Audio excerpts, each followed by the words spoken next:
ലോകത്തെ ഏറ്റവും കൂടുതൽ ആളുകൾ തിങ്ങിപ്പാർക്കുന്ന സ്ഥലങ്ങളെയാണ് നമ്മൾ നഗരങ്ങൾ എന്ന് വിളിക്കുന്നത്, സിറ്റീസ്. പക്ഷേ ഈ ലോകത്ത് ഈ വലിയ സിറ്റികൾ ഇന്ന് അവ കാണപ്പെടുന്ന സ്ഥലങ്ങളിൽ വരുന്നതിന് പിന്നിൽ വെറും യാദൃശ്ചികതയാണോ അതോ എന്തെങ്കിലും കാരണങ്ങളുണ്ടോ? അത് വെറും യാദൃച്ഛികതയല്ല. It's not just a coincidence. ലോകത്തിലെ നഗരങ്ങൾ അവ പ്രതിഷ്ഠിക്കപ്പെട്ടിരിക്കുന്ന സ്ഥലത്ത് ഉണ്ടായി വരുന്നതിന് ഒരുപാട് ഘടകങ്ങൾ കോൺട്രിബ്യൂട്ട് ചെയ്തിട്ടുണ്ട്. നമ്മൾ ഇന്ന് അതിനെക്കുറിച്ചാണ് സംസാരിക്കാൻ പോകുന്നത്. ഈ വേൾഡ് മാപ്പിൽ ഭൂമിയുടെ ഒരു രാത്രി ദൃശ്യം നമ്മൾ പരിശോധിച്ചാൽ മനുഷ്യവാസത്തിൻ്റെ ഏറ്റവും നല്ല ഇൻഡിക്കേറ്റേഴ്സായിട്ട് വർക്ക് ചെയ്യുന്നത് സ്ട്രീറ്റ് ലൈറ്റുകളുടെ പ്രകാശമാണ്. നമ്മൾ ആ ചിത്രം ഒന്ന് സൂക്ഷിച്ച് നോക്കിയാൽ മനസ്സിലാവും. നഗരങ്ങൾ അല്ലെങ്കിൽ മനുഷ്യർ ഡെൻസായിട്ട് താമസിക്കുന്ന നഗരങ്ങൾ ചുമ്മാ റാൻഡമായിട്ട് ഭൂമിയിൽ അങ്ങനെ ഡിസ്ട്രിബ്യൂട്ടായി കിടക്കുകയല്ല ചെയ്യുന്നത്. അത് ചില പ്രത്യേക സ്ഥലങ്ങളിൽ ഇങ്ങനെ ഒരു പ്രിഫറൻസ് കിട്ടുന്നതായിട്ട് കാണാൻ പറ്റും. ലോകത്തിലെ ഏറ്റവും വലിയ 15 നഗരങ്ങൾ എടുത്താൽ, ഏറ്റവും വലുത് എന്നുകൊണ്ട് ഉദ്ദേശിക്കുന്നത് അവയുടെ ഏരിയയുടെ അടിസ്ഥാനത്തിലല്ല, എത്ര ആളുകൾ അവിടെ തിങ്ങിപ്പാർക്കുന്നുണ്ട് എന്ന അളവിൻ്റെ അടിസ്ഥാനത്തിലാണ്. ലോകത്തിലെ വലിയ 15 നഗരങ്ങളിൽ 14 എണ്ണവും സ്ഥിതി ചെയ്യുന്നത് തീരപ്രദേശത്തോ അല്ലെങ്കിൽ തീരപ്രദേശത്തിനോട് വളരെ അടുത്തോ ആണ്. അത് കോസ്റ്റൽ റീജിയൻസിലാണ് സ്ഥിതി ചെയ്യുന്നത്. ഒരുപക്ഷെ നമ്മുടെ ഡൽഹിയൊക്കെയാണ് അതിൽ അല്പമെങ്കിലും ഒരു വ്യത്യാസമുണ്ട് എന്ന് പറയാവുന്ന നഗരം. ഇതും ഒരു യാദൃച്ഛികതയല്ല. ഈ വലിയ നഗരങ്ങൾക്കെല്ലാം കോമൺ ആയിട്ടുള്ള മറ്റൊരു പ്രത്യേകത അവയുടെ ഭൂപ്രദേശത്തിൻ്റെ നിരപ്പാണ്. ഫ്ലാറ്റ് ലാൻഡുകളിലാണ് വലിയ നഗരങ്ങൾ ഒട്ടുമിക്കതും വികസിച്ചു വന്നിട്ടുള്ളത്. പിന്നെ തീരപ്രദേശങ്ങളോടടുത്ത് എന്ന് പറയുമ്പോൾ അത് കടൽ തീരങ്ങൾ മാത്രമാകണമെന്നില്ല. അവിടെയുള്ള മറ്റ് നദികൾ പോലുള്ള വലിയ ജലസ്രോതസ്സുകൾക്കും അവിടെ ഒരു പ്രാധാന്യം നമുക്ക് കാണാൻ പറ്റും. അപ്പോൾ അതുകൊണ്ട് ജലത്തിൻ്റെ അവൈലബിലിറ്റിയും, പ്രത്യേകിച്ച് നമ്മുടെ പഴയ പുരാതന സംസ്കാരങ്ങളൊക്കെ നോക്കിക്കഴിഞ്ഞാൽ നൈലോ, യൂഫ്രട്ടീസ്, ടൈഗ്രീസോ, സിന്ധുവോ പോലുള്ള വലിയ നദികളുടെ തീരങ്ങളിലാണ് ഈ പുരാതന സംസ്കാരങ്ങളെല്ലാം ഉണ്ടായി വന്നതെന്ന് കാണാം. മോഡേൺ നഗരങ്ങളുടെ കാര്യത്തിലും ഈ ജലസ്രോതസ്സുകളുടെ സാന്നിധ്യം വളരെ കോമൺ ആയിട്ടൊരു ത്രെഡായിട്ട് നമുക്ക് കാണാൻ പറ്റും. നഗരങ്ങൾ എവിടെ എങ്ങനെ ഉണ്ടായി വരുന്നു എന്നതിൻ്റെ ലോജിക്ക്, നമുക്കതിനെ അർബൻ ലോജിക്ക് എന്ന് വിളിക്കാം. ഈ അർബൻ ലോജിക്കിൻ്റെ പിന്നാമ്പുറം അന്വേഷിച്ച് പോയി കഴിഞ്ഞാൽ 3 നെടുംതൂണുകൾ നമുക്ക് കണ്ടെത്താൻ പറ്റും. അത് നഗരങ്ങൾ ഉണ്ടാകുന്നതിനെ നിയന്ത്രിക്കുന്ന 3 പ്രധാനപ്പെട്ട ഘടകങ്ങൾ. നമുക്കത് ഓരോന്നോരോന്നായിട്ട് പരിചയപ്പെടാം. ഒന്നിനെ നമ്മൾ സെൻട്രൽ പ്ലേസ് തിയറി എന്നാണ് വിളിക്കുന്നത്. പേര് സൂചിപ്പിക്കുന്നത് പോലെ ആ കേന്ദ്രഭാഗത്ത് വരുന്ന സ്ഥലത്തിൻ്റെ പ്രാധാന്യത്തെക്കുറിച്ചാണ് നമ്മൾ സംസാരിക്കുന്നത്. മനുഷ്യ സംസ്കാരം ലോകമെമ്പാടും പടരുമ്പോൾ ആദ്യമായി നഗരങ്ങൾ ഉണ്ടാകുന്നതിനെക്കുറിച്ച് നമ്മൾ സംസാരിക്കുമ്പോൾ ഇന്നത്തെ സാഹചര്യങ്ങളല്ല ഉള്ളത്. ഇന്നത്തെ പോലെ വലിയ സാങ്കേതികവിദ്യയോ ട്രാൻസ്പോർട്ട് സംവിധാനങ്ങളോ ഒന്നും ഇല്ലാത്തൊരു കാലത്ത് മനുഷ്യരുടെ അടിസ്ഥാന ആവശ്യങ്ങളിലൊന്ന് കച്ചവടമാണെന്ന് നമുക്കറിയാമല്ലോ. ഇപ്പോൾ ഒരു കർഷകൻ അയാൾ കൃഷിയിലൂടെ കുറേ ഉൽപ്പന്നങ്ങൾ ഉണ്ടാക്കുന്നു. അത് വെച്ച് അയാൾക്ക് പൂർണ്ണമായിട്ടും ജീവിക്കാൻ പറ്റില്ല. അത് അയാൾക്ക് ട്രേഡ് ചെയ്യുകയും അതിന് പകരം മറ്റ് പല സംഗതികളും വീട്ടിലേക്ക് കൊണ്ടുവരികയും വേണം. അപ്പോൾ സ്വാഭാവികമായിട്ടും എവിടെയെങ്കിലും ഒരു സ്ഥലത്ത്, നമുക്ക് മാർക്കറ്റ് എന്ന് വിളിക്കാം, അവിടെ പോയി അയാൾക്ക് അയാളുടെ കാർഷിക ഉൽപ്പന്നങ്ങൾ വിൽക്കാൻ പോകുമ്പോൾ ഇന്നത്തെ പോലെ ആധുനിക ഗതാഗത സംവിധാനങ്ങളൊന്നും ഇല്ലാത്ത സമയത്ത് കാൽനടയായോ അല്ലെങ്കിൽ മൃഗങ്ങളുടെ പുറത്ത് ലോഡ് ചെയ്തോ ഒക്കെ പോകുന്നതായിട്ട് വേണം നമ്മൾ കണക്കാക്കാൻ. അപ്പോൾ അങ്ങനെയാണെന്നുണ്ടെങ്കിൽ ഈ കാർഷിക ഉൽപ്പന്നങ്ങൾ വിൽക്കാൻ ഒരു കർഷകൻ എത്ര ദൂരം സഞ്ചരിക്കുമായിരിക്കും? എത്ര ദൂരം സഞ്ചരിച്ചാലും ഭൂരിഭാഗം മനുഷ്യരും പ്രിഫർ ചെയ്യുന്നത് രാവിലെ പോയാൽ വൈകുന്നേരം വീട്ടിലെത്താൻ പറ്റുന്ന ദൂരത്തിലായിരിക്കണം. അതിന് പൊതുവെ പറയുന്നൊരു കണക്ക് 10 മൈൽ റൂൾ എന്നാണ്. അതായത് 5 മൈൽ ഒരു സൈഡിലേക്കും 5 മൈൽ തിരിച്ചും, അങ്ങനെ മൊത്തം 10 മൈൽ സഞ്ചരിക്കാനുള്ള ദൂരത്തിലെ മാക്സിമം അയാൾ പോകാൻ സാധ്യതയുള്ളൂ. ഇനി അയാൾ പോകുന്ന സ്ഥലത്ത് അയാളുടെ കാർഷിക ഉൽപ്പന്നങ്ങൾ വിൽക്കാനുള്ള സംവിധാനം മാത്രം പോരാ, പകരം അയാൾക്ക് ആവശ്യമുള്ള മറ്റ് സാധനങ്ങൾ വാങ്ങാനുള്ള സൗകര്യം കൂടി വേണം. അപ്പോൾ ഈ മാർക്കറ്റ് എന്ന് പറയുന്ന സ്ഥലത്ത് ഇങ്ങനെ പല ആളുകൾ ഒരേ ലക്ഷ്യത്തോടു കൂടി, കയ്യിലുള്ളത് വിറ്റ് മറ്റ് സാധനങ്ങൾ വാങ്ങുക എന്നുള്ള ലക്ഷ്യത്തോടു കൂടി വരാൻ പ്രിഫർ ചെയ്യുന്ന സ്ഥലമായിരിക്കണം. അതായിരിക്കണം ഈ സെൻറ്റർ എന്ന് പറയുന്ന, അല്ലെങ്കിൽ സെൻട്രൽ പ്ലേസ് എന്ന് വിളിക്കാവുന്ന സ്ഥലം. ഈ ഒരു ലോജിക്ക് വെച്ച് നോക്കിക്കഴിഞ്ഞാൽ ഈ പുരാതന നഗരങ്ങൾ ഉണ്ടാകുമ്പോൾ എപ്പോഴും ഒരു മാർക്കറ്റ് പ്ലേസിന് ഒരു 5 മൈൽ ചുറ്റളവിൽ 5 മൈൽ ആരമുള്ള ഒരു സർക്കിൾ സങ്കല്പിച്ചാൽ അതിനകത്തുള്ള ആളുകളായിരിക്കും ഈ സ്ഥലത്തേക്ക് വരാൻ പ്രിഫർ ചെയ്യുന്നത്. ഈ സർക്കിളിനൊരു കുഴപ്പമുണ്ട്. ഇതുപോലെ മറ്റൊരു സ്ഥലം, ഇപ്പം ഞാൻ താമസിക്കുന്ന സ്ഥലത്ത് നിന്നും 10 മൈൽ ദൂരെയുള്ളൊരു സ്ഥലത്ത് താമസിക്കുന്ന ആളെ സംബന്ധിച്ചിടത്തോളം എനിക്കും അയാൾക്കും ഇതിൻ്റെ നടുക്ക് വരുന്ന പ്രദേശത്ത് ഒരേ ദൂരം 5 മൈൽ ദൂരമാണ്. പക്ഷേ സർക്കിളുകളുടെ ഒരു കുഴപ്പം, അവ പരസ്പരം അടുക്കി വെച്ചാൽ ഇടയ്ക്ക് എപ്പോഴും കുറച്ച് ഗ്യാപ്പ് വരും. അപ്പോൾ ഇന്നത്തെ അർബൻ ലോജിക്ക് പറയുന്നത് ഈ പ്രദേശങ്ങളുടെ, അതായത് ആ സെൻട്രൽ പ്ലേസിലേക്ക് ആളുകളെ എത്തിക്കുന്ന ആ പ്രദേശങ്ങൾക്ക് ഹെക്സഗൺ, ഷഡ്ഭുജ രൂപമാണ് ഉണ്ടായിട്ടുണ്ടാവുക. അപ്പോൾ ഈ സെൻട്രൽ പ്ലേസിലേക്ക് അതിന് ചുറ്റുമുള്ള ഒരു റീജിയൻ ഉണ്ടാകും. ആ റേഞ്ചിലുള്ള ആളുകൾ, ഇവിടെ 2 വാക്കുകൾ നമ്മൾ എടുത്തു പറയണം. ഒന്ന് ത്രഷോൾഡ് എന്ന വാക്കും മറ്റൊന്ന് റേഞ്ച് എന്ന് പറയുന്ന വാക്കും. ത്രഷോൾഡ് എന്നുകൊണ്ട് ഉദ്ദേശിക്കുന്നത് നിങ്ങൾ ഒരു മാർക്കറ്റിൽ ഒരു കട നടത്തുന്ന ആളാണെന്ന് വിചാരിക്കും. അപ്പോൾ ആ കടയിൽ നിങ്ങൾ വിൽക്കുന്ന സാധനം ഒരാൾക്ക് നിങ്ങൾ ഈ സാധനം വെക്കുമ്പോൾ നിങ്ങൾക്കൊരു ചെറിയ മാർജിൻ ലാഭമായിട്ട് കിട്ടും. അപ്പോൾ അത് വെച്ചാണ് നിങ്ങളുടെ ഉപജീവന മാർഗ്ഗമെങ്കിൽ ഇതുപോലെ എത്ര പീസസ് വിറ്റാൽ, നിങ്ങൾ എത്ര അളവിൽ അത് വിറ്റാലാണ് നിങ്ങൾക്ക് ഉപജീവനത്തിന് ആവശ്യമായിട്ടുള്ള വരുമാനം ഉണ്ടാകുക എന്നൊരു കണക്കുണ്ട്.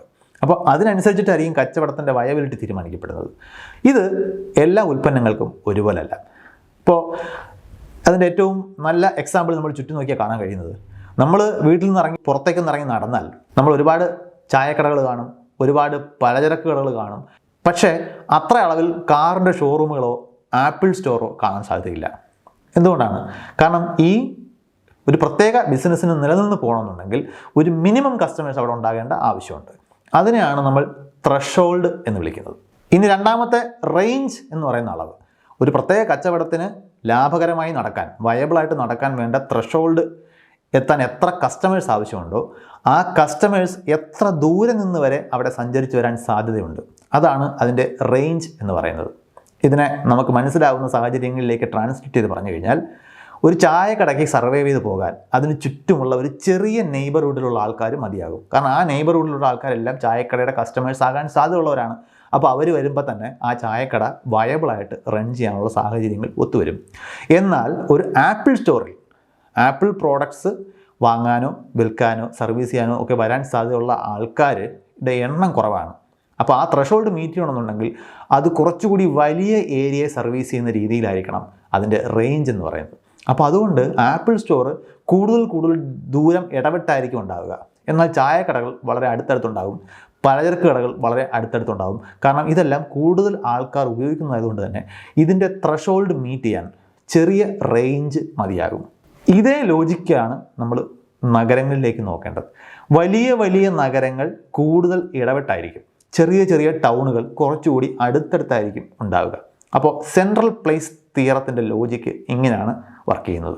അപ്പോൾ ഒന്നാമത്തെ പില്ലറായിട്ടുള്ള സെൻട്രൽ പ്ലേസ് തിയറി കഴിഞ്ഞാൽ ഇനി നമുക്ക് സംസാരിക്കേണ്ടത് ജിയോഗ്രഫിക് ഡിറ്റർമിനിസം എന്ന് പറയുന്ന ആശയമാണ്. അതായത് ഒരു സ്ഥലം നഗരമായി വികസിക്കുമ്പോൾ അതിന് ചുറ്റുമുള്ള ഭൂപ്രദേശത്തിൻ്റെ സ്വഭാവം, അതിൻ്റെ ജിയോഗ്രഫി വളരെ പ്രധാനപ്പെട്ടതാണ്. ഒരു ഗ്ലോബൽ സ്കെയിലിൽ നമ്മൾ നോക്കിക്കഴിഞ്ഞാൽ ഭൂമിയുടെ ജനസംഖ്യയുടെ 70% ജീവിക്കുന്നത് യൂറോപ്പിലും ഏഷ്യയിലുമായിട്ടാണ്. ഈ രണ്ട് വൻകരകളിലായിട്ടാണ്. ഇതിൽ തന്നെ നമ്മൾ അമേരിക്കയോ ആഫ്രിക്കയോ ഒക്കെ എടുത്തു കഴിഞ്ഞാൽ അവിടുത്തെ നഗര വികസനം ഈ യുറേഷ്യ എന്ന് പറയുന്ന യൂറോപ്പും ഏഷ്യയും ചേർന്ന മേഖലയെ അപേക്ഷിച്ച് പൊതുവിൽ പിന്നാക്കം നിൽക്കുന്നതായിട്ട് നമുക്ക് കാണാൻ പറ്റും. ഇവിടുത്തെ ഒരു പ്രധാന ഘടകം ജിയോഗ്രഫിയാണ്. നമ്മൾ ഈ പറഞ്ഞതുപോലെ നഗരങ്ങൾ വികസിക്കണമെന്നുണ്ടെങ്കിൽ ജനങ്ങൾക്ക് സെറ്റിൽ ചെയ്യാനുള്ള സാഹചര്യം ഉണ്ടാവണം. അപ്പോൾ അവർക്ക് ഭക്ഷണം കഴിക്കാൻ പറ്റണം, അതിനുള്ള ജലവിഭവം ഉണ്ടാകണം. കൃഷിയിലൂടെയാണ് ഭക്ഷണം പ്രാഥമികമായിട്ട് നമ്മൾ ഉണ്ടാക്കുന്നത്. ഒരു പ്രത്യേക സ്ഥലത്ത് നമ്മളൊരു പ്രത്യേക വിള വികസിപ്പിച്ചെടുത്തു കഴിഞ്ഞാൽ അതിനെ എത്രത്തോളം ദൂരേക്ക് കൃഷി ചെയ്ത് വ്യാപിപ്പിക്കാൻ പറ്റുമോ അത്രത്തോളം നമുക്ക് ഈ സെറ്റിൽമെൻറ്റുകൾക്ക് എക്സ്പാൻഡ് ചെയ്യാനുള്ള സൗകര്യം ഉണ്ടാവും.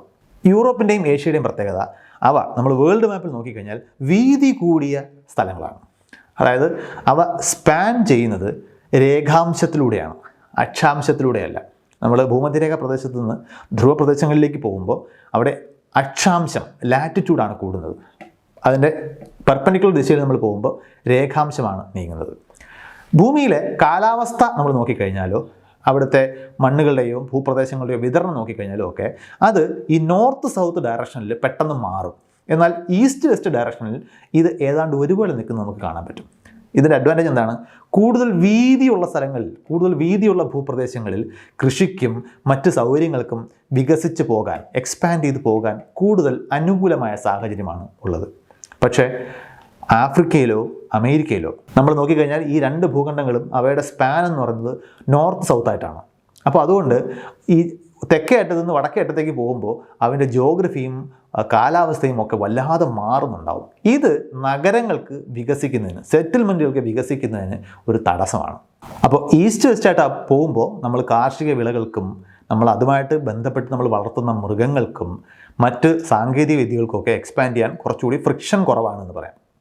എന്നാൽ നോർത്ത് സൗത്തായിട്ടാണെങ്കിൽ പലപ്പോഴും വലിയ നദികൾ ക്രോസ് ചെയ്യേണ്ടി വരും, വലിയ മലനിരകളും പർവ്വതങ്ങളും ഒക്കെ ക്രോസ് ചെയ്ത് പോകേണ്ടി വരും. അപ്പോൾ അതുകൊണ്ട് തന്നെ ഈ സ്പ്രെഡ് ചെയ്യുന്ന പ്രക്രിയ താരതമ്യേന കൂടുതൽ ബുദ്ധിമുട്ടുള്ളതായിട്ട് മാറും. അപ്പോൾ നമ്മുടെ അർബൻ ലോജിക്കിൻ്റെ മൂന്നാമത്തെ തൂണ് അത് ഒരു ഒപ്റ്റിമം ലൊക്കേഷൻ ആയിരിക്കുക എന്നുള്ളതാണ്. ആ ഒപ്റ്റിമം ലൊക്കേഷൻ എന്ന് പറയുന്നത് പൊതുവിൽ 3 ഘടകങ്ങൾ ചേരുമ്പോഴാണ് ഒരു സ്ഥലം നഗരമാകാൻ അല്ലെങ്കിൽ ഒരു വലിയ നഗരമായി വികസിക്കാൻ പെർഫെക്റ്റ് കാൻഡിഡേറ്റ് ആയിട്ട് മാറുന്നത്. അതിലൊന്ന്, അതൊരു ഗ്ലോബൽ ഗേറ്റ് വേ ആകാനുള്ള പൊട്ടൻഷ്യലുള്ള സ്ഥലമായിരിക്കണം എന്നുള്ളതാണ്.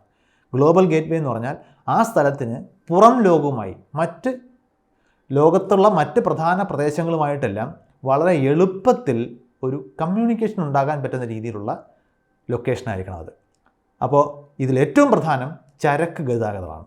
അപ്പോൾ നമ്മൾ ചരക്ക് ഗതാഗതം എന്ന് പറയുമ്പോൾ മനുഷ്യൻ ഇന്ന് വരെ ചരക്ക് നീക്കത്തിന് ഉപയോഗിച്ചിട്ടുള്ള മാർഗ്ഗങ്ങളിൽ ഏറ്റവും പ്രധാനമായത് അത് വെള്ളമാണ്. നമ്മൾ എയറിലൂടെ കൊണ്ടുപോകുന്നതോ റോഡിലൂടെ കരയിലൂടെ കൊണ്ടുപോകുന്നതോ പോലെ അല്ല വെള്ളത്തിലൂടെയുള്ള ചരക്ക് നീക്കം. അത് താരതമ്യേന കുറഞ്ഞ എനർജി ചിലവാക്കിക്കൊണ്ട് വളരെ വലിയ ദൂരങ്ങളിലേക്ക് വളരെ വലിയ അളവിലുള്ള ചരക്ക് കൊണ്ടുപോകുന്നതിനുള്ളൊരു മാർഗ്ഗമാണ്. അപ്പോൾ ഈ 15 മഹാനഗരങ്ങളിൽ 14 എണ്ണവും തീരപ്രദേശങ്ങളിലായത് അങ്ങനെ യാദൃച്ഛികമല്ല എന്ന് പറഞ്ഞതിൻ്റെ കാരണം ഇതാണ്. വളരെ നേരിട്ട് കടലോ അല്ലെങ്കിൽ വലിയ നദികളോ ഉണ്ടെങ്കിൽ അതുവഴിയുള്ള ചരക്ക് നീക്കം എളുപ്പമാവും. അതാണ് ഗ്ലോബൽ ഗേറ്റ് വേ എന്ന് പറയുന്ന ഒന്നാമത്തെ ഘടകം. ഇനി ആ ഒപ്റ്റിമം ലൊക്കേഷൻ്റെ രണ്ടാമത്തെ പ്രധാന ഘടകം എന്ന് പറയുന്നത് ഈ സീം എന്ന രീതിയിൽ പ്രവർത്തിക്കുക എന്നുള്ളതാണ്. SEAM seam. അതായത് ഒരു മോഡ് ഓഫ് ട്രാൻസ്പോർട്ടിൽ നിന്നും മറ്റൊരു മോഡ് ഓഫ് ട്രാൻസ്പോർട്ടിലേക്ക് ഈ ഗുഡ്സിനെ മാറ്റാൻ കഴിയുന്ന സ്ഥലങ്ങളെയാണ് നമ്മൾ സീംസ് എന്ന് വിളിക്കുന്നത്. ഇപ്പോൾ പറഞ്ഞ ചരക്ക് ഗതാഗതം നമ്മൾ വെള്ളത്തിലൂടെ കടലിലൂടെ കൊണ്ടുവന്നു ഒരു തുറമുഖത്ത് എത്തിക്കുന്നു. അത് ഇനി അത്രയും ഗുഡ്സ് അതേപടി അകത്തേക്ക് കൊണ്ടുപോകാൻ കഴിയില്ല. അതിനെ പല ദിശകളിലേക്ക് പല ചെറിയ കഷ്ണങ്ങളാക്കി മാറ്റി കൊണ്ടുപോകാനുള്ള സൗകര്യം വേണം. അത് ചിലപ്പോൾ വള്ളങ്ങളിലായിരിക്കാം, ചിലപ്പോൾ റോഡ് മാർഗമായിരിക്കാം, അല്ലെങ്കിൽ റെയിൽ മാർഗമായിരിക്കാം. അങ്ങനെ പല രീതിയിൽ ഒരു മോഡ് ഓഫ് ട്രാൻസ്പോർട്ടിൽ നിന്നും ഗുഡ്സിനെ മറ്റ് മോഡ് ഓഫ് ട്രാൻസ്പോർട്ടിലേക്ക് മാറ്റാനുള്ള സൗകര്യം. അപ്പോൾ തുറമുഖങ്ങൾ മാത്രം പോരാ, ഈ തുറമുഖത്തെ ഈ പ്രദേശത്തിൻ്റെ മറ്റ് ഭാഗങ്ങളിലേക്ക് കണക്ട് ചെയ്യുന്നതിനുള്ള റോഡ് മാർഗവും റെയിൽ മാർഗവും ഒക്കെ വികസിക്കുന്നത് ഇതിന് വളരെ അത്യാവശ്യമായിട്ടുള്ളൊരു കാര്യമാണ്. ഇനി മറ്റൊരു പ്രധാന ഘടകം അതിൻ്റെ റിസോഴ്സ് ബേസാണ്. ഈ പ്രദേശത്ത് നമുക്ക് എന്തെങ്കിലും രീതിയിൽ ഗുണപ്പെടുത്താവുന്ന വിഭവങ്ങൾ എത്രത്തോളം ഉണ്ട്. അത് ഫുഡ് പ്രൊഡക്ഷൻ ആകാം, അല്ലെങ്കിൽ എന്തെങ്കിലുമൊക്കെ ധാതു നിക്ഷേപങ്ങളാകാം, സ്വർണ്ണമോ ഒക്കെ ആകാം, അല്ലെങ്കിൽ കൽക്കരി നിക്ഷേപമാകാം. നല്ല ഫലഭൂയിഷ്ടമായ മണ്ണ്, ഇഷ്ടം പോലെ ഫുഡ് നമുക്ക് ഉണ്ടാക്കാനുള്ള കഴിവുണ്ട്. ഇങ്ങനെയുള്ള എന്തെങ്കിലും തരത്തിൽ റിസോഴ്സായിട്ട് പ്രവർത്തിക്കാൻ കഴിയുന്ന സ്ഥലം. ഇപ്പോൾ കൃഷിക്ക് നമ്മൾ നേരത്തെ പറഞ്ഞു, കൃഷി എക്സ്പാൻഡ് ചെയ്ത് പോകണമെന്നുണ്ടെങ്കിൽ ഫ്ലാറ്റ് ആയിട്ടുള്ള സ്ഥലങ്ങളാണ് എപ്പോഴും നല്ലത്. അത് ഫലഭൂയിഷ്ടമായിട്ടുള്ള സ്ഥലം കൂടിയാണെങ്കിൽ പെർഫെക്റ്റ്. അപ്പോൾ ഇങ്ങനെ നമ്മൾ നോക്കിക്കഴിഞ്ഞാൽ ലോകത്തിലെ ഏറ്റവും പെർഫെക്റ്റ് എന്ന്, ഈ കാഴ്ചപ്പാടിൽ ഏറ്റവും പെർഫെക്റ്റ് എന്ന് വിളിക്കാവുന്ന സ്ഥലം ബംഗ്ലാദേശിലെ ധാക്കയാണ്. അത് ഗംഗ ബ്രഹ്മപുത്ര നദികളുടെ ഡെൽറ്റ പ്രദേശമാണ്. വളരെയധികം ഫലഭൂയിഷ്ടമായിട്ടുള്ള മണ്ണാണ്, വളരെ ഫ്ലാറ്റ് ആയിട്ടുള്ള സ്ഥലമാണ്. അത് കടൽ തീരത്താണ്. അതിൻ്റെ അകത്തേക്ക് ഫ്ലാറ്റ് പ്രദേശമായതുകൊണ്ട് തന്നെ റോഡും പോലുള്ള ഗതാഗത മാർഗ്ഗങ്ങൾ വികസിപ്പിക്കുന്നതിനും വളരെ സൗകര്യമാണ്. ഇവിടെ നമ്മൾ പൊളിറ്റിക്കൽ റീസൺസിലേക്ക് നമ്മളിപ്പോൾ പോകുന്നില്ല. ജോഗ്രഫിക്കലി ഏറ്റവും നല്ല ഒരു ഒപ്റ്റിമം ലൊക്കേഷനിലിരിക്കുന്ന നഗരം ഏതാണെന്ന് ചോദിച്ചു കഴിഞ്ഞാൽ പൊതുവെ ആൾക്കാർ ചൂണ്ടിക്കാണിക്കുന്നത് ധാക്കയാണ്. അത് ഈ പറഞ്ഞ global gateway, transport seam, resource richness, ഈ 3 ഘടകങ്ങളും ഒരുമിച്ച് ചേർന്ന് അതൊരു ഒപ്റ്റിമം ലൊക്കേഷനായിട്ട് പ്രവർത്തിക്കുന്നുണ്ടാണ്. അപ്പോൾ ഇത്രയും ഈ 3 തൂണുകളെ നമ്മൾ പരിചയപ്പെട്ട സ്ഥിതിക്ക് ഇതിലേറ്റവും പ്രധാനമായിട്ട് നമ്മൾ പറഞ്ഞ ആ ഗ്ലോബൽ ഗേറ്റ് വേ ആയിട്ട് പ്രവർത്തിക്കുമ്പോൾ തുറമുഖത്തിലൂടെയുള്ള ചരക്ക് ഗതാഗതം നമ്മളൊന്ന് ഉദാഹരണമായിട്ട് എടുത്തു കഴിഞ്ഞാൽ എങ്ങനെയാണ് ഒരു തുറമുഖം ഒരു നഗര വികസനത്തിലേക്ക് നയിക്കുന്നത് എന്ന് നമുക്കൊന്ന് വിശദീകരിക്കാൻ ശ്രമിക്കാം. ഇപ്പോൾ നമുക്കൊരു തുറമുഖം ഉണ്ട്. അവിടെ ലോകത്ത് പല ഭാഗത്തു നിന്നും കടലിലൂടെ വലിയ അളവിലുള്ള ചരക്ക് കൊണ്ടെത്തിക്കാനുള്ള സൗകര്യമായി. ഇനി ഈ ചരക്ക് ഇവിടെ വന്നു കഴിഞ്ഞാൽ കപ്പലിൽ വരുന്ന ചരക്ക് താനെ പുറത്തേക്ക് ഇറങ്ങില്ലല്ലോ. അത് പുറത്തേക്ക് ഇറക്കാൻ ആൾ വേണം, ഒരുപാട് ആളുകൾ വേണം. അപ്പോൾ അതാദ്യം ഉണ്ടാക്കുന്നത് ഒരു ലേബർ ഡിമാൻഡാണ്. അപ്പോൾ തുറമുഖത്തിൽ ജോലി ചെയ്യാനുള്ള തൊഴിലാളികൾ ഒരുപാട് ദൂരെ നിന്ന് ദിവസവും വന്നു പോകില്ല. അവർ സ്വാഭാവികമായിട്ടും അതിന് സമീപ പ്രദേശങ്ങളിൽ തന്നെ താമസിക്കാൻ ശ്രമിക്കും. അപ്പോൾ അവിടെ ഹൗസിംഗ് ഡിമാൻഡ് ഉണ്ടാകും. അപ്പോൾ അവിടെ കൂടുതൽ ആളുകൾക്ക് താമസിക്കാൻ പറ്റുന്ന ഭവനങ്ങൾ ഉണ്ടാക്കേണ്ട ആവശ്യമുണ്ട്. ചിലപ്പോൾ അതവർ വാങ്ങിയേക്കാം, അല്ലെങ്കിൽ അവർ വാടകയ്ക്കായിരിക്കും അവിടെ താമസിക്കുന്നത്. അവരവിടെ താമസിക്കുമ്പോൾ ഒറ്റയ്ക്കായിരിക്കില്ല, അവരുടെ ഫാമിലി അവിടെ ഉണ്ടാകും. സ്വാഭാവികമായിട്ടും അവരുടെ വീട്ടിലേക്ക് ആവശ്യമായിട്ടുള്ള സാധനങ്ങൾക്ക് വേണ്ട കച്ചവട സ്ഥലങ്ങൾ, ചെറിയ കച്ചവട സ്ഥലങ്ങൾ അവിടെ ഉണ്ടാകണം. അവരുടെ കുട്ടികൾക്ക് പഠിക്കാനുള്ള സ്കൂളുകൾ ഉണ്ടാകണം. അപ്പോൾ ആ രീതിയിൽ അത് വികസിച്ചുകൊണ്ടിരിക്കും. ഇനി രണ്ടാമത്തേത്, ഇപ്പോൾ വലിയ അളവിലുള്ള ചരക്കുകൾ അതുവഴി കടന്നു പോകുന്നുണ്ടെന്ന് വെച്ചോളൂ. ഒരുപാട് റോ കോട്ടൺ അവിടെ വരികയാണ്. ഈ കോട്ടൺ അവിടെ അൺലോഡ് ചെയ്ത് അവിടുന്ന് ഒരുപാട് ദൂരെ കൊണ്ടുപോകുന്നതിനേക്കാൾ എക്കണോമിക്കായിട്ടുള്ള കാര്യം ഈ കോട്ടനെ അവിടെ തന്നെ തുണിയാക്കി മാറ്റി ഓരോ തരം തുണിത്തരങ്ങൾക്കും ആവശ്യമുള്ള സ്ഥലങ്ങളിലേക്ക് അതിനെ കൊണ്ടുവന്നുള്ളതാണ്. അപ്പോൾ അവിടെ ഒരു വാല്യൂ അഡീഷൻ പ്രോസസ്സ് വരുന്നു. ഇനി അതുപോലെ അതുവഴി പുറത്തേക്ക് നമുക്ക് എക്സ്പോർട്ട് ചെയ്യണമെങ്കിലും ഇപ്പോൾ തടി അതേപടി എക്സ്പോർട്ട് ചെയ്യുന്നതിനേക്കാൾ ലാഭം ഇതിനടുത്തെവിടെയെങ്കിലും തടി കൊണ്ടെത്തിച്ചിട്ട് അവിടെ തന്നെ ഫർണിച്ചറാക്കി മാറ്റി ഓരോ തരം ഫർണിച്ചറിനും ആവശ്യമുള്ള സ്ഥലത്തേക്ക് തരംതിരിച്ച് ഇതിനെ എക്സ്പോർട്ട് ചെയ്യാന്നുള്ളതാണ്. അപ്പോൾ സ്വാഭാവികമായിട്ടും രണ്ടാമത്തെ തലത്തിൽ അവിടെ ഒരു വാല്യൂ അഡീഷന് പറ്റിയ പ്രോസസ്സ് കൂടി ആ സമീപ പ്രദേശങ്ങളിൽ തന്നെ ഉണ്ടാകും. അപ്പോൾ അവിടെ ചിലപ്പോൾ ഫാക്ടറികൾ വരും, അതുമായിട്ട് ബന്ധപ്പെട്ട് കൂടുതൽ തൊഴിലാളികൾ വരും, കൂടുതൽ ആവശ്യങ്ങൾ വരും. ഇനി ഇൻവിസിബിളായിട്ടുള്ള ഒരു ലെയർ കൂടി ഇതിനുണ്ട്. അത് വലിയ അളവിൽ ചരക്ക് നീക്കം നടക്കുന്ന, വലിയ എക്കണോമിക് ആക്ടിവിറ്റി നടക്കുന്ന സ്ഥലങ്ങളിൽ സ്വാഭാവികമായിട്ടും ഇൻഷുറൻസ്, ബാങ്കിങ്, ലോ ഇങ്ങനെയുള്ള ഒരുപാട് ഫേംസും ഫ്ലറിഷ് ചെയ്യും. അപ്പോൾ ഒരു ലെയറിന് മുകളിൽ അടുത്ത ലെയർ എന്ന രീതിയിൽ ഒരു വലിയ ഹ്യൂമൻ സെറ്റിൽമെൻറ്റായിട്ട് ആ സ്ഥലം വികസിക്കുന്നതിന് നല്ലൊരു ഒന്നാം തരം സാഹചര്യമാണ് അവിടെ ഒരുങ്ങുന്നത്. മറ്റെങ്ങും പോകണ്ട, നമ്മുടെ മുംബൈ എന്ന് പറയുന്ന നഗരം എങ്ങനെയാണ് ഇന്നത്തെ രീതിയിലുള്ള ഒരു നഗരമായി മാറിയത് എന്ന് പരിശോധിച്ചാൽ അവിടെ ഈ തുറമുഖത്തിൻ്റെ പങ്ക് നമുക്ക് വ്യക്തമായിട്ട് മനസ്സിലാവും. അത് അവിടെ പ്രത്യേകിച്ചും മുംബൈയിൽ ആദ്യം ഉണ്ടായി വന്ന തുണി മില്ലുകൾ, അത് ഈ കോട്ടൻ്റെ ട്രേഡുമായിട്ട് ബന്ധപ്പെട്ടുണ്ടാകുന്നതാണ്. അങ്ങനെയാണ് ദ്വീപുകളായിട്ട് സ്പ്ലിറ്റ് ചെയ്ത് കിടന്ന ഒരു പ്രദേശം ഒരു വലിയ മെട്രോപൊളിറ്റൻ നഗരമായിട്ട് മാറുന്നത്.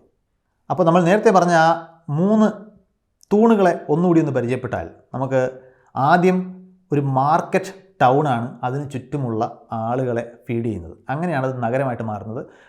കച്ചവടം നടത്താൻ പറ്റിയ മാർക്കറ്റിന് ചുറ്റും താമസിക്കാനാണ് ആൾക്കാർ എപ്പോഴും ശ്രമിക്കുക.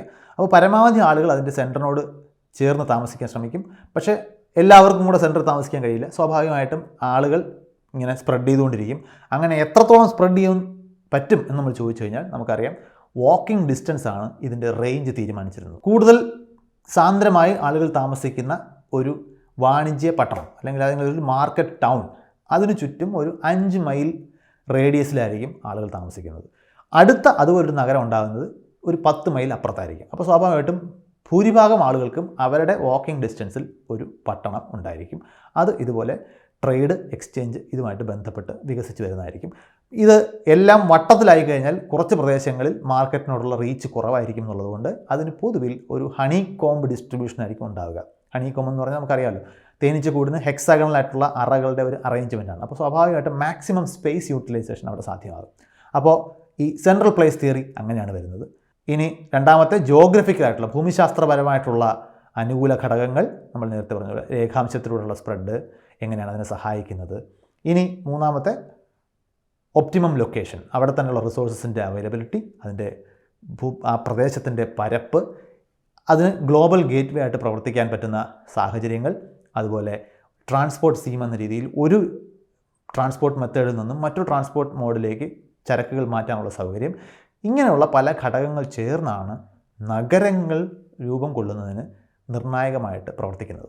ഇനി നമുക്ക് കൂടുതൽ റിലേറ്റ് ചെയ്യാൻ കഴിയുന്ന പ്രദേശങ്ങളിലേക്ക് ഈ കണ്ണിലൂടെ നോക്കിക്കഴിഞ്ഞാൽ തമിഴ്നാടാണ് ഈ ഹണി കോംബായിട്ട് യൂണിഫോമായിട്ട് നഗരങ്ങൾ ഡിസ്ട്രിബ്യൂട്ട് ചെയ്യപ്പെട്ടിരിക്കുന്നതിന് ഏറ്റവും നല്ല എക്സാമ്പിൾ. അവിടെ ഒരു ടയർ 1 സിറ്റി ഉണ്ട്. അത് നമ്മൾ നേരത്തെ പറഞ്ഞ ഒപ്റ്റിമം ലൊക്കേഷനിൽ ചെന്നൈയാണ്. ഇനി ടയർ 2 സിറ്റീസ് മധുരൈ, തിരുച്ചി, കോയമ്പത്തൂർ ഇങ്ങനെയുള്ള സിറ്റീസ്, ഇനി അതിൻ്റെ നെക്സ്റ്റ് ലെവലുള്ള സിറ്റീസ്, ഇതൊക്കെ എങ്ങനെയാണ് ഡിസ്ട്രിബ്യൂട്ട് ചെയ്യപ്പെട്ടിരിക്കുന്നത് നോക്കിക്കഴിഞ്ഞാൽ തമിഴ്നാട്ടിൽ ഇതിനൊരു ഏതാണ്ടൊരു ഹണി കോംബ് സ്ട്രക്ചർ നമുക്ക് കാണാൻ പറ്റും. തീർച്ചയായിട്ടും ഒരു പെർഫെക്റ്റ്ലി ഫ്ലാറ്റ് ആയിട്ടുള്ളൊരു സ്ഥലത്താണ് പെർഫെക്റ്റായിട്ട് ഹണി കോംബ് രീതിയിൽ ഡിസ്ട്രിബ്യൂട്ട് ചെയ്യപ്പെട്ടിരിക്കുന്ന സിറ്റികൾ നമ്മൾ പ്രതീക്ഷിക്കേണ്ടത്. അവിടെയുള്ള ചെറിയ ചെറിയ മലനിരകളോ വാട്ടർ ബോഡീസോ ഒക്കെ തീർച്ചയായിട്ടും ഇതിൻ്റെ ഡിസ്ട്രിബ്യൂഷനെ ചെറുതായിട്ടൊക്കെ മാറ്റും എന്ന് പറയേണ്ട കാര്യമില്ലല്ലോ. അപ്പോൾ തമിഴ്നാട്ടിൽ ഇത് ഡിസ്ട്രിബ്യൂഷൻ നമുക്ക് താരതമ്യേന നന്നായിട്ട് കാണാൻ കഴിയുന്ന ഒരു അയൽ പ്രദേശമാണ്. ഇനി നമ്മുടെ സ്വന്തം പ്രദേശമായിട്ടുള്ള കേരളത്തിലേക്ക് വന്നു കഴിഞ്ഞാൽ ഈ ഫാക്ടേഴ്സ് എങ്ങനെയാണ് കേരളത്തിലെ നഗരങ്ങളെ സ്വാധീനിക്കുന്നതെന്ന് നോക്കാം. കേരളത്തിൻ്റെ ജിയോഗ്രഫി ഇവിടെ ഒരു പ്രധാന പ്രശ്നമാണ്. അതായത് തമിഴ്നാട് പോലെ ഐസോട്രോപ്പിക്കായിട്ട് പരന്നു കിടക്കുന്ന ഒരു പ്രദേശമല്ല കേരളം. കേരളം കഷ്ടിച്ച് 50-70 കിലോമീറ്റർ വീതിയിൽ ഒരു വശത്ത് സമുദ്രവും മറുവശത്ത് ഒരു വലിയ മലനിരയും ചേർന്ന് ഇടുങ്ങിക്കിടക്കുന്ന ഒരു പ്രദേശമാണ്. കേരളത്തിലെ ജനസംഖ്യയുടെ നല്ലൊരു ശതമാനവും താമസിക്കുന്നത് ഈ ഒരു നടുക്കുള്ള ഒരു ഫ്ലാറ്റ് ലാൻഡിലാണ്. അപ്പോൾ സ്വാഭാവികമായിട്ടും നഗരങ്ങൾക്ക് ഒരു ഹണി കോംബ് പോലെ എല്ലാ ദിശയിലേക്കും ഇങ്ങനെ വികസിക്കാൻ കഴിയില്ല. അവ വികസിച്ച് നമ്മുടെ നഗരങ്ങൾ പരസ്പരം ടച്ച് ചെയ്യുന്ന സാഹചര്യം ഉണ്ടായി. അങ്ങനെ ഈ മലയ്ക്കും കടലിനും ഇടയിൽ കിടക്കുന്ന ഒരു പ്രദേശത്തെ നഗരങ്ങൾ വികസിച്ചാൽ എന്താണോ നമ്മൾ പ്രതീക്ഷിക്കേണ്ടത് അത് തന്നെയാണ് കേരളത്തിൽ സംഭവിച്ചിട്ടുള്ളത്. കേരളത്തിൽ ഒരു നാട പോലെ വികസിച്ച് കിടക്കുന്ന ഒരു അർബൻ റൂറൽ കണ്ടിന്യൂമാണ് നമ്മൾ കാണുന്നത്. അതായത് കേരളത്തിൽ ഗ്രാമപ്രദേശങ്ങളും നഗരങ്ങളും തമ്മിലുള്ള വ്യത്യാസം താരതമ്യേന വളരെ കുറവാണ്. അപ്പോൾ അറബിക്കടലിനും പശ്ചിമഘട്ടത്തിനും ഇടയിൽ നീണ്ടു കിടക്കുന്ന ഒരു റിബൺ പോലുള്ള ഒരു നഗരമാണ് സത്യത്തിൽ കേരളം എന്ന് പറയുന്ന സംസ്ഥാനം എന്ന് നമുക്ക് പറയാം. അപ്പോഴും ഈ എത്രത്തോളം ഒരു നഗരമെന്ന രീതിയിൽ വികസിക്കാം എന്നുള്ളതിന് ഒരു ഫ്ലാറ്റ് ലാൻഡ് ആയിരിക്കുക എന്ന് പറയുന്ന കണ്ടീഷൻ വളരെ ക്രിട്ടിക്കലായിട്ട് പ്രവർത്തിക്കുന്ന നമുക്ക് കാണാൻ പറ്റും. എന്തുകൊണ്ടാണ് ഇടുക്കി, പത്തനംതിട്ട, വയനാട് പോലുള്ള ജില്ലകളിൽ ഈ വലിയ നഗരങ്ങൾ അല്ലെങ്കിൽ അർബൻ അഗ്ലോമറേഷൻസ് നമുക്ക് വിളിക്കാവുന്ന പ്രദേശങ്ങൾ ഇല്ലാതെ പോകുന്നത്? ഈ നഗരങ്ങൾക്ക് വികസിക്കാൻ അവിടെ കൂടുതൽ തടസ്സങ്ങളുണ്ട് എന്നാണ് കാരണം. അതായത് ഒരു സ്ഥലത്ത് നിന്നും സെറ്റിൽമെൻറ്റ് കൂടുതൽ മുമ്പോട്ട് പോകണമെന്നുണ്ടെങ്കിൽ കൺസ്ട്രക്ഷൻ മെറ്റീരിയൽസ് കൊണ്ടുപോകുന്ന ചടങ്ങും കൺസ്ട്രക്ഷൻ നടത്തുന്ന ചടങ്ങും യാത്രയും ഒക്കെ ബുദ്ധിമുട്ടാണ്. കാരണം വലിയ ചെങ്കുത്തായിട്ടുള്ള മലനിരകളായിരിക്കും ചിലപ്പോൾ അവിടെ ഉണ്ടാവുക. അപ്പോൾ അവിടുത്തെ ട്രാൻസ്പോർട്ടും ഇൻഫ്രാസ്ട്രക്ചർ ബിൽഡിങ്ങും ഒക്കെ കൂടുതൽ ശ്രമകരമാകും. അപ്പോൾ അങ്ങനെ അല്ലാത്ത സ്ഥലങ്ങളിൽ നഗരങ്ങൾ വികസിച്ച് വരുന്നതാണ് താരതമ്യേന എളുപ്പം. ഇപ്പം നമ്മൾ നോക്കിക്കഴിഞ്ഞാൽ കേരളത്തിലെ പ്രധാനപ്പെട്ട നഗരങ്ങൾ എവിടേക്കാണെന്ന് നോക്കും. തിരുവനന്തപുരം, കൊല്ലം, എറണാകുളം, കോഴിക്കോട്, കണ്ണൂർ, മലപ്പുറം. അതേസമയം വയനാട്, ഇടുക്കി, പത്തനംതിട്ടയുടെ ഉൾഭാഗങ്ങൾ ഇവിടെയൊക്കെ നമ്മൾ നോക്കിക്കഴിഞ്ഞാൽ വലിയ നഗര സംവിധാനങ്ങൾ കുറവാണ്. അപ്പോഴും ചില പ്രദേശങ്ങൾ നമുക്ക് കാണാൻ പറ്റും. ഏറ്റവും പ്രധാനമായിട്ട് നമുക്ക് ശ്രദ്ധിക്കാൻ കഴിയുന്നത് പാലക്കാടും പുനലൂരുമാണ്. ഇത് താരതമ്യേന തീരപ്രദേശങ്ങളിൽ നിന്ന് മാറിക്കിടക്കുന്ന രണ്ട് സ്ഥലങ്ങളാണ്. പക്ഷേ അവിടെ ജിയോഗ്രഫിക്കലായിട്ട് രണ്ട് പ്രധാന ഘടകങ്ങളുണ്ട്. ഒന്ന്, പാലക്കാട് വിടവ് എന്ന് പറയുന്നത് പശ്ചിമഘട്ടത്തിൽ ഒരു 50 കിലോമീറ്റർ വീതിയുള്ള ഒരു വിടവുള്ള സ്ഥലമാണ് പാലക്കാട്. അപ്പോൾ കേരളത്തിലെ തീരപ്രദേശത്ത് വരുന്ന ചരക്കിന് ഈ വിടവിലൂടെ തമിഴ്നാട് പോലൊരു വിശാലമായ പ്രദേശത്തേക്ക് ചരക്ക് നീക്കം കണക്ട് ചെയ്യുന്നതിനുള്ള ഓപ്ഷൻ, ഒരു ഓപ്പണിംഗ് അവിടെയുണ്ട്. അത് മാത്രമല്ല, കാറ്റിൻ്റെ സഞ്ചാരമായാലും കാലാവസ്ഥയുടെ മറ്റ് ഘടകങ്ങളൊക്കെ പരിശോധിച്ച് കഴിഞ്ഞാലും ഒരുപാട് രീതിയിൽ ചില അനുകൂലനങ്ങൾ പാലക്കാടിനുണ്ടായിട്ടുണ്ട്. അപ്പോൾ പാലക്കാടിനും ആ രീതിയിൽ വികസിക്കാൻ പറ്റുന്ന ഒരു അനുകൂല സാഹചര്യം അവിടെ ഉണ്ട്. രണ്ട്, പുനലൂർ നോക്കിക്കഴിഞ്ഞാൽ ആര്യങ്കാവ് എന്ന് പറയുന്ന പ്രദേശത്തിന് തമിഴ്നാടുമായിട്ടൊരു കണക്ടിവിറ്റി സാധ്യമാണ്. അപ്പോൾ സ്വാഭാവികമായിട്ടും ചരക്ക് നീക്കത്തിനുള്ള സൗകര്യം നമ്മൾ നേരത്തെ പറഞ്ഞതുപോലെ കൊണ്ടുവരികയും ഒരു സ്ഥലത്തു നിന്ന് മറ്റൊരു സ്ഥലത്തേക്ക് പോകുന്ന ചരക്കുകൾ ഒരു സ്ഥലത്ത് എത്തിച്ച് അവിടുന്ന് പല സ്ഥലങ്ങളിലേക്ക് പോവുക, ട്രാൻസ്പോർട്ട് സീം എന്ന് പറയുന്ന സൗകര്യങ്ങൾ ഒക്കെ ഒത്തുവരുമ്പോൾ അതിനു ചുറ്റും ഇതുപോലുള്ള തൊഴിലാളികളും അതുമായിട്ട് ബന്ധപ്പെട്ടിട്ടുള്ള മറ്റ് ബിസിനസ്സുകളും കച്ചവടങ്ങളും ഒക്കെ പതിയെ പതിയെ വികസിക്കും. അങ്ങനെയാണ് ഈ അവിടെയുള്ള ഭൂമിശാസ്ത്രപരമായിട്ടുള്ള പ്രത്യേകതകൾ ഈ രണ്ട് സ്ഥലങ്ങൾക്കും അനുകൂലമായിട്ട് വന്നിട്ടുള്ളത്. ഇനി ഇതിനകത്ത് എക്സെപ്ഷൻ എന്ന് വിളിക്കാവുന്ന ഒരു സ്ഥലം കേരളത്തിലുണ്ട്. അത് വർക്കലയാണ്. വർക്കല വളരെ എക്സെപ്ഷണലായെന്ന് പറയാൻ കാരണം അവിടുത്തെ ക്ലിഫുകളാണ് ആളുകളെ അങ്ങോട്ട് ആകർഷിച്ചിട്ടുള്ളത്. അപ്പോൾ ടൂറിസം വളരെ സ്ട്രോങ് ആയിട്ട് അവിടെ ഒരു കോൺട്രിബ്യൂട്ടിംഗ് ഫാക്ടറായിട്ട് വന്നിട്ടുണ്ട്. അപ്പോൾ കൂടുതൽ ആളുകൾ വന്നു പോകുന്ന സ്ഥലം, ഈ കാഴ്ച കാണാനും അല്ലെങ്കിൽ അവിടെ സമയം സ്പെൻഡ് ചെയ്യാനും കൂടുതൽ ആളുകൾ കൂടുതൽ പ്രദേശങ്ങളിൽ നിന്ന് വരും തോറും അവിടെ അതുമായിട്ട് ബന്ധപ്പെട്ട് നിരവധി തൊഴിൽ സാധ്യതകളും സെറ്റിൽമെൻറ്റുകളും വികസിക്കും. അപ്പോൾ വർക്കലയും ഒരു നഗരസഭയായിട്ട് മാറുന്നത് ആ രീതിയിലാണ്. ഇനി കർണാടകയിൽ നോക്കിക്കഴിഞ്ഞാൽ നമുക്ക് കാണാൻ പറ്റും, തമിഴ്നാട് പോലെ യൂണിഫോം ആയിട്ടുള്ള ഒരു സ്ഥലമല്ല കർണാടക. അത് അവിടുന്ന് അങ്ങോട്ട് നമ്മൾ നോക്കുമ്പോൾ ഒരു പീഠഭൂമിയുടെ തുടക്കമാണ്. അപ്പോൾ അതിൻ്റെ വക്കിലാണ് പലപ്പോഴും കർണാടകയിലെ പല സ്ഥലങ്ങളും കിടക്കുന്നത്. കർണാടകയുടെ തെക്കൻ പ്രദേശവും കർണാടകയുടെ വടക്കൻ പ്രദേശവും തമ്മിൽ ഭൂമിശാസ്ത്രപരമായിട്ട് വ്യത്യാസമുണ്ട്. കർണാടകയുടെ ഒരു ഭാഗം പശ്ചിമഘട്ടത്തിൻ്റെ കിഴക്കും ബാക്കി ഭാഗം അതിൻ്റെ പടിഞ്ഞാറ് ഭാഗത്തുമായിട്ടാണ് കിടക്കുന്നത്. അപ്പോൾ നമ്മൾ നോക്കിയാൽ കർണാടകയിലെ ഒരു നഗരമാണ് നമുക്കറിയാവുന്ന മാംഗ്ലൂർ. മാംഗ്ലൂരിന് തീരപ്രദേശത്താണുള്ളത്, അവിടെ സ്വന്തമായിട്ട് എയർപോർട്ടുണ്ട്. പക്ഷേ കർണാടക എന്ന സംസ്ഥാനത്തെ അപേക്ഷിച്ച് നോക്കുമ്പോൾ അത് പശ്ചിമഘട്ടത്തിൻ്റെ മറുവശത്താണ് കിടക്കുന്നത്. അപ്പോൾ മാംഗ്ലൂർ എന്ന നഗരത്തിന് ഒരു പരിധിക്കപ്പുറം വികസിക്കുന്നതിന് തടസ്സങ്ങളുണ്ട്. അപ്പോൾ കർണാടകയിലെ മറ്റ് പല മെട്രോപൊളിറ്റൻ നഗരങ്ങളുമായിട്ട് താരതമ്യം ചെയ്യുമ്പോൾ ഇത് അല്പം ഒന്ന് ഒതുങ്ങിക്കിടക്കുന്ന ഒരു നഗരമായിട്ട് നമുക്ക് കാണാൻ പറ്റും. ഇനി കർണാടകത്തിലെ ഏറ്റവും വലിയ നഗരം നമുക്കറിയാവുന്ന ബാംഗ്ലൂരാണ്. ബാംഗ്ലൂർ ഈ കൂട്ടത്തിലൊരു എക്സെപ്ഷണൽ സംഗതിയാണ്.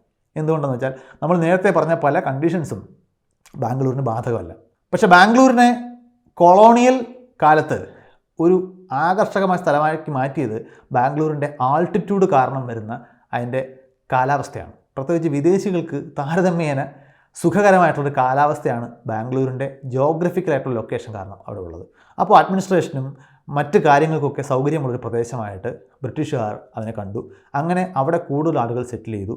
അവിടെ ഒരു വലിയ നഗരമായി മാറി. ഒരു വലിയ നഗരം വികസിച്ച് വന്നു കഴിഞ്ഞാൽ, പ്രത്യേകിച്ച് ഇന്ന് നമുക്കറിയാവുന്ന പോലെ IT പോലുള്ള പല ഇൻഡസ്ട്രികളുടെയും ഒരു ഹബ്ബാണ് ബാംഗ്ലൂർ. അപ്പോൾ ഓൾറെഡി ഒരു വലിയ നഗരം വികസിച്ച് കഴിഞ്ഞാൽ പിന്നെ അതുമായിട്ട് കോമ്പീറ്റ് ചെയ്യുന്ന മറ്റൊരു നഗരം അതിൻ്റെ സമീപ പ്രദേശങ്ങളിൽ ഉണ്ടായി വരിക ബുദ്ധിമുട്ടാണ്. കാരണം പിന്നെയും ഒന്നേന്ന് പുതിയ ഇൻഫ്രാസ്ട്രക്ചറുകൾ ഉണ്ടാക്കിയെടുക്കുന്നതിനേക്കാൾ എളുപ്പം ഓൾറെഡി ഒരു മഹാനഗരത്തിൽ ഉണ്ടായി വന്നിട്ടുള്ള ഇൻഫ്രാസ്ട്രക്ചറുമായിട്ട് അസോസിയേറ്റ് ചെയ്ത് പുതിയ സംരംഭങ്ങൾ തുടങ്ങുക എന്നുള്ളതാണ്. അപ്പോൾ അതുകൊണ്ട് വലിയ നഗരങ്ങൾ കൂടുതൽ വികസിച്ചുകൊണ്ടിരിക്കും. അതിനെ എക്സ്പാൻഡ് ചെയ്യാൻ സൗകര്യമുള്ളിടത്തോളം കാലം അത് എക്സ്പാൻഡ് ചെയ്തുകൊണ്ടിരിക്കും. അപ്പോൾ ബാംഗ്ലൂർ ആ കാരണങ്ങൾ കൊണ്ടാണ് ഒരു വലിയ മെഗാ സിറ്റി ആയിട്ട് അവിടെ നിൽക്കുന്നത്. കർണാടകയിലെ മറ്റ് പല നഗരങ്ങളും നമ്മൾ നോക്കിക്കഴിഞ്ഞാൽ ബാംഗ്ലൂരുമായിട്ട് താരതമ്യം ചെയ്യുമ്പോൾ ചെറിയ നഗരങ്ങൾ മാത്രമാണ് അവ. ഇന്ത്യയിലെ മുഴുവൻ പ്രദേശങ്ങളെയും ഇങ്ങനെ പരിശോധിക്കുക ഈ വീഡിയോയുടെ സ്കോപ്പിന് പുറത്തുള്ള കാര്യമാണെന്ന് ഊഹിക്കാമല്ലോ. അപ്പോൾ ഇവിടെ നമ്മൾ പറഞ്ഞു വന്നത് നഗരങ്ങൾ ഉണ്ടായി വരുന്നത് തീർത്തും യാദൃച്ഛികമായിട്ടുള്ള കാരണങ്ങൾ കൊണ്ടല്ല. അവ എന്തുകൊണ്ട് അവിടെ ഉണ്ടാകുന്നു എന്നതിന് പല ഘടകങ്ങൾ പ്രവർത്തിക്കുന്നുണ്ടെങ്കിലും ഒരുപാട് കോമൺ പാറ്റേൺസ് നമുക്ക് കാണാൻ പറ്റും. ഇനി സെൻട്രൽ പ്ലേസ് തിയറി പോലുള്ള പല കാര്യങ്ങളും നമ്മൾ പറഞ്ഞപ്പോൾ ഒരുപക്ഷെ നിങ്ങൾ പലരും ചിന്തിച്ച് കാണും, ഇന്ന് ഇതൊക്കെ ബാധകമാണോ? തീർച്ചയായിട്ടും അതിനൊക്കെ എക്സെപ്ഷൻസ് ഇന്ന് കൂടുതൽ പോസിബിളാണ്. അതുകൊണ്ട് തന്നെ പോസിബിലിസം എന്നൊരു വാക്ക് കൂടി ഇവിടെ സൂചിപ്പിക്കാറുണ്ട്. കാരണം കണക്ടിവിറ്റിയൊക്കെ വല്ലാതെ വികസിച്ച് വന്ന ഒരു കാലഘട്ടമായതുകൊണ്ട് ഇന്ന് നിങ്ങൾക്ക് വേണമെങ്കിൽ ഇടുക്കിയിലെ ഒരു ചെറിയ പട്ടണത്തിൽ ഇരുന്നുകൊണ്ട് സാൻ ഫ്രാൻസിസ്കോയിലെ ഒരു കമ്പനിക്ക് വേണ്ടി ജോലി ചെയ്യാൻ പറ്റും. കാരണം ഡിജിറ്റൽ സങ്കേതങ്ങൾ അത്രയും വളർന്നതുകൊണ്ട് കമ്മ്യൂണിക്കേഷൻ വളരെ എഫക്റ്റീവായിട്ട് വളരെ ഇൻസ്റ്റൻ്റായിട്ട് നടക്കും. അപ്പോൾ പണ്ടത്തെ പോലെ മാർക്കറ്റിലേക്ക് നടന്നു പോവുക എന്ന് പറയുന്ന സാഹചര്യം ഇന്ന് ബാധകമല്ല. ട്രാൻസ്പോർട്ടിൻ്റെ ഒക്കെ സ്വഭാവം മാറി എന്ന് നമുക്കറിയാം. ഇനി ദുബായ് പോലുള്ള നഗരം നമ്മൾ നോക്കിക്കഴിഞ്ഞാൽ ദുബായ് ഇരിക്കുന്നത് ഒരു വലിയ മരുഭൂമിയുടെ നടുക്കാണ്. അപ്പോൾ പല കാരണങ്ങൾ കൊണ്ടും അതിന് ബുദ്ധിമുട്ടുകൾ കൂടുതലാണ്. പക്ഷേ ദുബായ് ഒരു വലിയ മെട്രോപൊളിറ്റൻ നഗരമായി മാറിക്കഴിഞ്ഞു. അതിന് പിന്നിൽ പക്ഷേ നമ്മൾ നോക്കിയാൽ നമുക്ക് പെട്ടെന്ന് കണ്ണിപ്പെടാത്ത ഒരു വലിയ പണച്ചെലവ് അവിടെ കാണാൻ കഴിയും. അതായത് തീർത്തും മരുഭൂമിയുടെ നടുക്ക് മനുഷ്യവാസത്തിന് സാധ്യമായിട്ടുള്ള ഒരു വലിയ നഗരം ബിൽഡ് ചെയ്തെടുക്കുക, അത് നിലനിർത്തുക. ഉദാഹരണത്തിന് കുടിവെള്ളം കിട്ടുക ബുദ്ധിമുട്ടാണ് അവിടെ. പകരം അവിടെ ഡീസാലിനേഷൻ പ്രോസസ്സ് വഴി ഉപ്പുവെള്ളത്തിൽ നിന്നും കുടിവെള്ളം ഉണ്ടാക്കണം. അപ്പോൾ കുടിവെള്ളം കൂടുതൽ കോസ്റ്റ്ലി ആയിട്ട് മാറും. അപ്പോൾ അതിൻ്റെ പ്രൊഡക്ഷൻ ആയാലും അതിൻ്റെ മറ്റു തരത്തിലുള്ള ഉപയോഗമായാലും ഒക്കെ കൂടുതൽ ഊർജ്ജ ഉപയോഗം ആവശ്യം വരും. ഇനി അതുപോലെ അവിടെ ചൂട് കൂടുതലാണ്. എയർ കണ്ടീഷൻ ഇല്ലാതെ ഒരു സ്ഥാപനവും പ്രവർത്തിക്കില്ല. അപ്പോൾ സ്വാഭാവികമായിട്ടും അതിന് ഊർജ്ജം കൂടുതലാണ്. അവിടെ പച്ചപ്പ് നിലനിർത്തണം എന്നുണ്ടെങ്കിൽ ഈ ആർട്ടിഫിഷ്യലായിട്ട് നമ്മൾ വെള്ളം കൊടുത്തുകൊണ്ടിരിക്കണം. എനർജി ഉപഭോഗം കൂടുതലാണ്. പക്ഷേ വലിയ ഓയിൽ റിസർവ് ഉള്ളതുകൊണ്ടോ അല്ലെങ്കിൽ വലിയ തോതിൽ ടൂറിസ്റ്റുകളെ മൂവ് ചെയ്യാൻ കഴിയുന്നതുകൊണ്ടോ ഒക്കെ വലിയ തോതിലുള്ള പണം ഉണ്ടാക്കാൻ അതാത് പ്രദേശങ്ങൾക്ക് പൊളിറ്റിക്കലി സാധ്യമായിട്ടുണ്ടെങ്കിൽ അവർക്ക് ഇത്തരം നഗരങ്ങൾ ഉണ്ടാക്കാനും മെയിൻറ്റെയിൻ ചെയ്യാനുമുള്ള സാധ്യതകൾ ഇന്നുണ്ട്. അപ്പോൾ അങ്ങനെ പല ഘടകങ്ങളുണ്ട് എന്ന് പറയുമ്പോഴും യാദൃച്ഛികമായിട്ടല്ല നഗരങ്ങൾ ഉണ്ടാകുന്നത് എന്നതാണ് ഈ വീഡിയോയുടെ അടിസ്ഥാന ആശയം. അപ്പോൾ നാളെ നിങ്ങൾ ബാംഗ്ലൂരോ കൊച്ചിയിലോ ഡൽഹിയിലോ എവിടെയെങ്കിലും ഒരു ട്രാഫിക് ബ്ലോക്കിൽ കിടക്കുമ്പോൾ ആലോചിക്കുക, ഇത് ഇന്ന് ഇവിടെ ഉണ്ടായതല്ല. ചരിത്രത്തിൽ ആയിരക്കണക്കിന് വർഷങ്ങൾ കൊണ്ട് പല ഘടകങ്ങൾ ഒരുമിച്ച് പ്രവർത്തിച്ചുകൊണ്ട് മാത്രമാണ് നിങ്ങൾ ഇന്ന് ബ്ലോക്കിൽ കിടക്കുന്നത്. മറ്റൊരു വിഷയമായിട്ട് നമുക്ക് പിന്നെയും കാണാം. ബൈ.